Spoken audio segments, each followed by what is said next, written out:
गोर लगे छी। हम ज्योति मिश्रा मिथिला गीतमाला चैनल में अहाँ सबके स्वागत करे छी। एखन हम एक ब्राह्मणक गीत गाबि रहल छी, नीक लागत त लाइक कऽ देबै।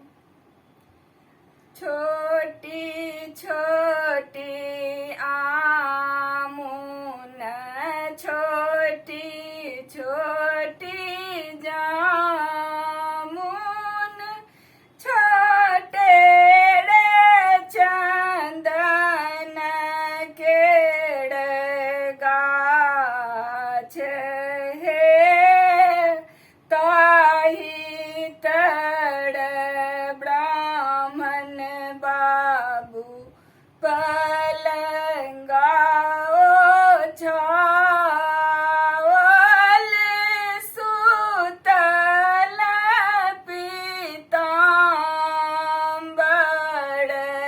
तानी हे उठबै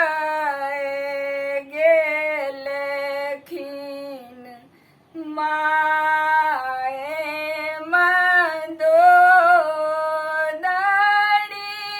उठू बाबू भए गेल परात हे हम नहीं उठब माता आहूँ के बचनिया सेवक कल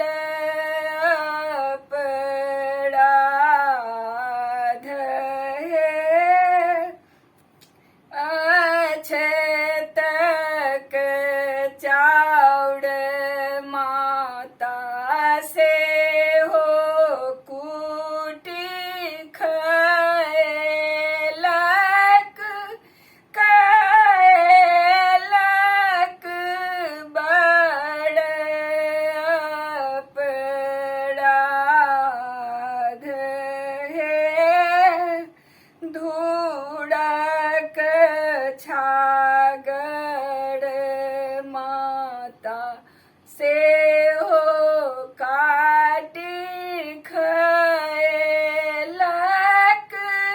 कैलक बड़ अपराध हे सब अपराध बाबू